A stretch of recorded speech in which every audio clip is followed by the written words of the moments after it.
आज की भागती दौड़ती जिंदगी में एक जगह से दूसरी जगह जाना भले ही आसान हो गया हो, क्योंकि आधुनिक दौर में आपको कई विकल्प मिल जाते हैं एक जगह से दूसरी जगह पर जाने के लिए। वो चाहे टू व्हीलर हो, फोर व्हीलर हो, चाहे पब्लिक ट्रांसपोर्ट हो या कई और भी साधन है जिसके जरिए आप एक जगह से दूसरी जगह चले जाते हैं। लेकिन इन सब में जो प्रयुक्त होता है वो होता है फॉसिल ऑयल। फॉसिल ऑयल जो आज के दौर में हमारे क्लाइमेट की बात कर लें, चाहे हमारे यहाँ टेम्परेचर की बात कर लें, यानी ग्लोबल वार्मिंग की बात कर लें, तो उसके लिए बहुत ही नुकसानदेह है। पिछले दिनों एक्सपर्ट्स ने ये बताया था कि अगर हमारी फॉसिल ऑयल पर निर्भरता कम नहीं हुई तो आने वाला समय बहुत ही मुश्किलों भरा हो सकता है, क्योंकि जो क्लाइमेट चेंज है, जो ग्लोबल वार्मिंग है, वो हमारे लिए कई दिक्कतें पैदा कर सकता है। तो इसी चेतावनी पर काम करते हुए एक विकल्प के तौर पर एक ऐसे फ्यूल को लाया गया जो आने वाले दिनों में इस समस्या पर कुछ हद तक अंकुश लगा पाएगा। और यही वजह है कि हमारे भारत में भी इस पर पहल हुई और E20 जैसे फ्यूल को इंट्रोड्यूस किया गया। हालांकि इससे पहले E10 फ्यूल को इंट्रोड्यूस किया गया था। लक्ष्य है कि 2030 तक E20 फ्यूल को पूरे भारत में उपलब्ध करा दिया जाए और 2025 में इसकी शुरुआत हो चुकी है। तो आखिरकार इसका असर क्या होने वाला है? क्या इसमें सब कुछ पॉजिटिव ही होगा या फिर इसमें कुछ नेगेटिव चीजें भी है? क्योंकि जो वाहन मालिक हैं वो इस पर सवाल खड़े कर रहे हैं, वो इसका विरोध भी कर रहे हैं, लेकिन बहुत से जागरूक लोग ऐसे हैं जो इसका सपोर्ट कर रहे हैं। और साथ ही जो भारत की इकोनॉमी है उस पर भी इसका गहरा असर होने वाला है, किसानों पर बहुत गहरा असर होने वाला है। तो क्या ये असर होंगे और किस तरीके से E20 फ्यूल का सपोर्ट भी किया जा रहा है और इसका विरोध भी किया जा रहा है, तो उसकी वजह क्या है, ये तमाम जानकारी आपको आज के इस वीडियो में मिलने वाली है। तो इस वीडियो में आखिर तक बने रहिएगा। नमस्कार, मैं हूं डॉक्टर सुरजीत सिंह और आप देख रहे हैं यंग भारत। अगर आपने अभी तक इस चैनल को सब्सक्राइब नहीं किया है तो सब्सक्राइब कर लीजिए, और अगर आपको ये वीडियो अच्छा लगे तो इसको लाइक कीजिए, शेयर कीजिए और कमेंट जरूर कीजिए। तो ये जो E20 फ्यूल है, पहले इसको समझ लेते हैं कि आखिरकार ये बला क्या है। तो दरअसल ये जो आप E20 सुनते हैं, E10 सुनते हैं, E15 सुनते हैं, ये दरअसल रेशियो है। E का मतलब होता है इथेनॉल, यानी इथेनॉल का जो रेशियो आपके फ्यूल में मिलाया जाता है वही इस फॉर्मूले को दर्शाता है। अगर आपके पेट्रोल में 10% इथेनॉल को मिलाया गया है तो वो E10 फ्यूल हो जाएगा। अगर वो 15% है तो वो E15 फ्यूल हो जाएगा। अगर वो 20% है तो वो E20 फ्यूल हो जाएगा। तो अभी तक जो अधिकतम सीमा तय की गई है वो E20 तक ही तय की गई है और 2025 में उसको सब जगह फैलाया गया। हर पेट्रोल पंप पर ये मिलना शुरू हो गया है और 2030 तक पूरी तरीके से ये E20 फ्यूल सब जगह देश के हर हिस्से में पहुंचने वाला है। हालांकि ये कोशिश E20 जो ये फ्यूल है, ये कोशिश की जा रही है कि ये हर पेट्रोल पंप पर इसी 2025 से मिलना शुरू हो जाए, लेकिन धीरे धीरे ये सब जगह पहुंचेगा। अब यहाँ पर सवाल उठता है कि इसकी जरूरत क्यों हुई। तो जैसा कि मैंने आपको बताया कि जो कार्बन एमिशन है उसको कम करने की जद्दोजहद में पूरी दुनिया के वैज्ञानिक लगे हुए हैं, जुटे हुए हैं, और ये लक्ष्य है कि ज्यादा से ज्यादा फॉसिल फ्यूल पर से निर्भरता कम की जाए। इसी के तहत इलेक्ट्रिक व्हीकल्स को इंट्रोड्यूस किया जा रहा है, इसी के तहत जो है हाइड्रोजन फ्यूल को इंट्रोड्यूस किया जा रहा है। यानी कि कोशिश तमाम की जा रही है कि जो फॉसिल फ्यूल है उस पर से निर्भरता कम की जाए, और इसी कोशिश के तहत भारत सरकार ने भी इस फ्यूल को बढ़ावा दिया है। अब यहाँ पर सवाल आपके जहन में आ रहा होगा कि ये जो इथेनॉल है वो आता कहाँ से है। तो इथेनॉल जो निकाला जाता है उसके लिए दो जो बेहतर सोर्स हैं वो है शुगर केन और मेज, यानी कि जो गन्ना होता है और जो मक्का होता है उससे इस इथेनॉल को एक्सट्रैक्ट किया जाता है और वो हमारे फ्यूल का हिस्सा होता है। और इसके कारण जो कार्बन एमिशन है करीब 7 करोड़ वो है ton, 7 crore ton carbon emission कम हुआ है पिछले कुछ वर्षों में।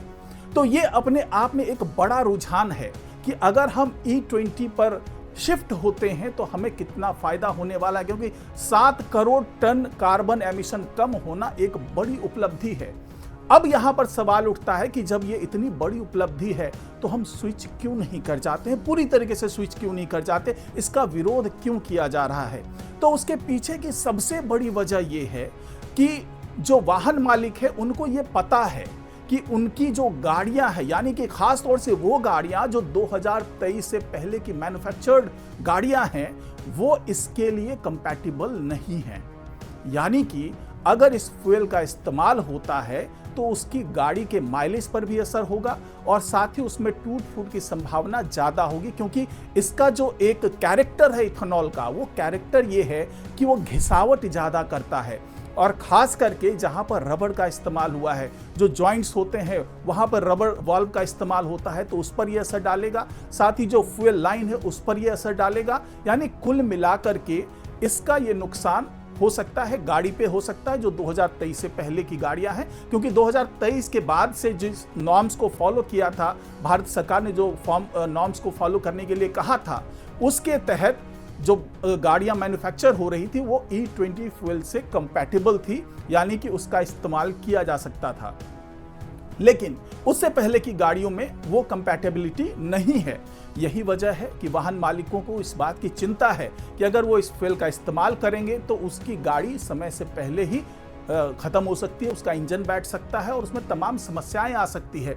और दूसरी जो वजह है वो ये है कि जिसको एक्सपर्ट भी सपोर्ट कर रहे हैं कि अगर हम E20 फ्यूल का इस्तेमाल करते हैं तो उससे हमारे गाड़ी की माइलेज 5% से लेकर के 20% तक वैरी कर सकती है, यानी कि माइलेज में गिरावट आ सकती है।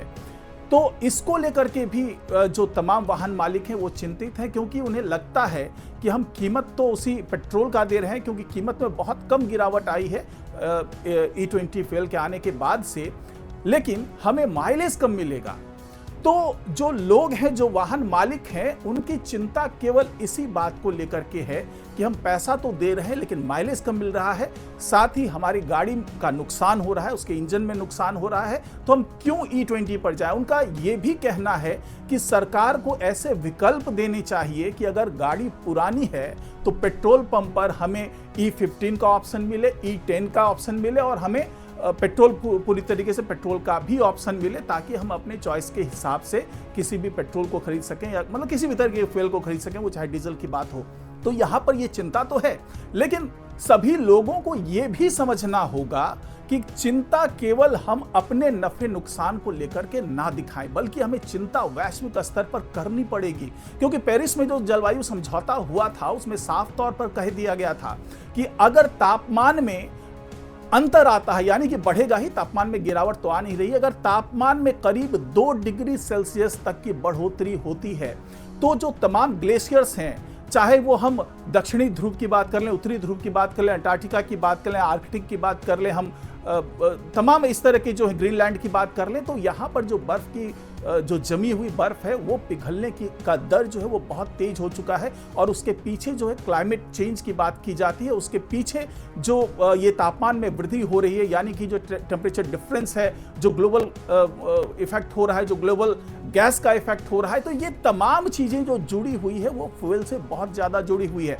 कि अगर हमें तापमान को बढ़ने से रोकना है, अगर हमें इस ग्लोबल वार्मिंग को रोकना है, तो उसके लिए हमें फ्यूल पर भी ध्यान देना पड़ेगा और ज़्यादा से ज़्यादा कोशिश ये करनी होगी कि हम फॉसिल फ्यूल को कम से कम इस्तेमाल करें और उसमें जितना ज़्यादा से ज़्यादा जैविक फ्यूल को मिला सकें, जैविक ऑयल को मिला सकें, उतना ज़्यादा, यानी जो बायोफ्यूल्स होते हैं उसकी मात्रा बढ़ाई जानी चाहिए। अगर इथेनॉल की बात कर लें तो ये एक विकल्प है, और साथ ही साउथ अफ्रीका की तमाम कंट्रीज है जहां से पाम ऑयल को इंपोर्ट करके इस फ्यूल में मिला करके उसे भी बायोफ्यूल की तरफ बढ़ाया जा रहा है। लेकिन वहां पर भी सवाल यही उठता है कि उससे जो नुकसान होने वाला है, जो व्हीकल्स को नुकसान होता है, उसको लेकर के जो मालिक होते हैं व्हीकल्स के, वो चिंतित होते हैं। अब इसके फायदे, एक तो कार्बन एमिशन को लेकर के फायदा है ही, अब दूसरे फायदों की बात करें तो ये फायदा जो है हमें फॉरेन एक्सचेंज के तौर पर भी मिल रहा है। पिछले दिनों जब E20 फ्यूल को इंट्रोड्यूस करने की बात हुई थी और E10 को पूरी तरीके से इंट्रोड्यूस कर दिया गया था ऑल ओवर इंडिया में, तो उससे हमें फायदा मिला कि 43,000 करोड़ रुपीस जो हमारा फॉरेन एक्सचेंज है वहां पर बचत हुई है, और उसका एक बड़ा हिस्सा यानी कि 40,000 करोड़ रुपए किसानों को मिले, यानी कि किसानों को इतना बड़ा फायदा हुआ। तो क्या ये फायदा हमारे लिए काफी नहीं है? कि एक तरफ तो हम जलवायु को बचा रहे हैं, हम ग्लोबल वार्मिंग से बच रहे हैं, हम क्लाइमेट चेंज से बच रहे हैं, और दूसरा हम भारत के परिप्रेक्ष्य की बात करें तो यहाँ पर किसानों को भी काफी फायदा हो रहा है E20 फ्यूल के इंट्रोड्यूस होने से। अब यहाँ पर एक दूसरा पक्ष आता है। ये दूसरा पक्ष क्या है कि हम एक तरफ तो फॉरेन एक्सचेंज बचाने की बात कर रहे हैं, और अगर हम 2023 और 2024 के आंकड़ों की बात कर लें तो चूंकि ये जो इथेनॉल है वो हमें शुगर केन से मिलता है, हमें मक्के से मिलता है, तो ये जो मक्के का आयात है वो पिछले 2 साल में काफी बढ़ा है। भले हम फॉसिल ऑयल बाहर से कम इंपोर्ट कर रहे हैं, लेकिन ये जो मक्का है ये हमने ज्यादा इंपोर्ट करना शुरू कर दिया, यानी कि हमारा फॉरेन एक्सचेंज वहां पर इन्वॉल्व हो रहा है, लेकिन ये उस तादाद में नहीं हो रहा है जितनी की बचत हो रही है। तो ये एक बढ़िया पहलू है। अब आती है बात शुगर केन की, तो शुगर केन से हमें 40% तक इथेनॉल मिल रहा है, और ये जो मेज है यानी कि जो मक्का है और राइस, इन दोनों से बाकी के जो 60% की कमी होती है वो पूरी की जा रही है। अब यहाँ पर सवाल उठता है कि क्या हम जो इस कमी को पूरी कर रहे हैं, जो हमारे बायो प्रोडक्ट्स हैं, जो हमारे ग्रेन्स हैं, जो हमारे अनाज हैं, तो क्या उसका इस्तेमाल गाड़ियों के तेल में करने से हमें फायदा है? क्योंकि इस पर एक बड़ी चिंता जाहिर की है। फूड कॉर्पोरेशन इंडिया ने भी ये कहा है कि ज़्यादा से ज़्यादा ग्रेन के एक्सट्रैक्ट इस्तेमाल करने से हमारे यहाँ खाद्यान्न संकट भी हो सकता है, क्योंकि अगर नए आंकड़ों की बात कर लें तो करोड़ों लोग ऐसे हैं जो भूखमरी के शिकार हैं, जो भूख से निजात पाने के लिए इन्हीं ग्रेन्स पर डिपेंडेंट है। तो क्या अगर हम इन ग्रेन्स को, चाहे हम मक्के की बात कर लें, चाहे हम चावल की बात कर लें, तो ये ग्रेन्स अगर हम फ्यूल में इस्तेमाल करने लगे तो उन लोगों का क्या होगा जो इस पर आश्रित हैं, जिनकी भूख को शांत करने का ये एक जरिया है। अब यहां पर सवाल ये उठता है कि क्या हमें इस पहल को रोक देनी चाहिए? तो नहीं, इस पहल को रोकना बहुत उचित इसलिए भी नहीं होगा क्योंकि हम आने वाली पीढ़ियों को क्या दे रहे हैं? क्या हम उसे साफ हवा दे रहे हैं? क्या उन्हें स्वच्छ वातावरण दे रहे हैं? ये एक बड़ा सवाल है। अब यहाँ पर कोशिश की जा रही है कि खाद्यान्न संकट से किस तरीके से जूझा जाए। तो वहां पर वो खाद्यान्न आ जाते हैं जो पड़े पड़े गोदामों में सड़ रहे हैं, जिसका इस्तेमाल, ज्यादा से ज्यादा इस्तेमाल शराब बनाने के लिए किया जा रहा है। तो उन खाद्यान्नों को भी चिन्हित किया जाना चाहिए जो सरकारी गोदामों में इसलिए पड़े हुए हैं क्योंकि उसकी खपत नहीं हो रही है। तो उस पर भी ध्यान देने की जरूरत है ताकि उन खाद्यान्नों का इस्तेमाल हम अपने इस एथेनॉल को प्रोड्यूस करने में कर सके।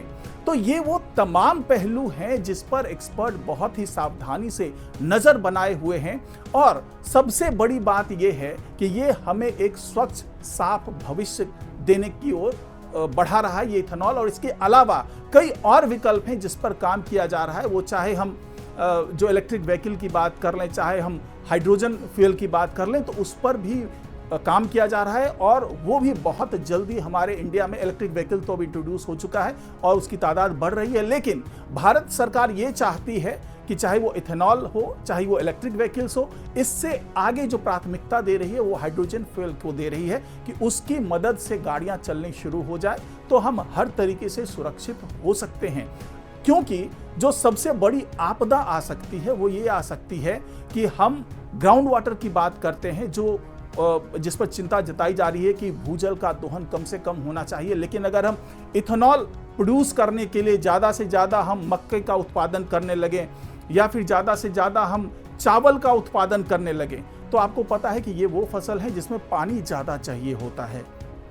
और दूसरा, जो बायोडाइवर्सिटी है उस पर भी बहुत ज़्यादा असर पड़ने की गुंजाइश हो जाएगी कि किसानों को अगर बेहतर मिल रहा है, पैसा मुनाफा मिल रहा है, तो वो क्या करेंगे कि ज़्यादा से ज़्यादा शुगर केन उगाना शुरू कर देंगे, ज़्यादा से ज़्यादा मक्का उगाना शुरू कर देंगे, ज़्यादा से ज़्यादा चावल का उत्पादन करने लगेंगे। यानी कि उनका ध्यान अपने मुनाफे के कारण उस प्रोडक्ट की तरफ जाएगा कि जिससे उन्हें मुनाफा तो मिले ही, साथ ही वो फ्यूल के हिस्सेदार बन सके। लेकिन यहाँ पर सवाल उठता है कि क्या इससे जो खाद्यान्न असंतुलन पैदा होगा उसका क्या होगा?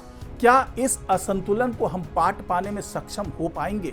तो ये वो तमाम पहलू है जो इथेनॉल 20 की बात कर लें, चाहे E20, चाहे E15, चाहे E10 की बात कर लें, तो वो उससे जुड़ा हुआ ये तमाम पहलू है और उससे जुड़ी हुई तमाम चिंताएं हैं जिस पर गौर करने की, उस पर विचार करने की बहुत ज़्यादा ज़रूरत है। तो आज की रिपोर्ट में फिलहाल इतना ही। नमस्कार।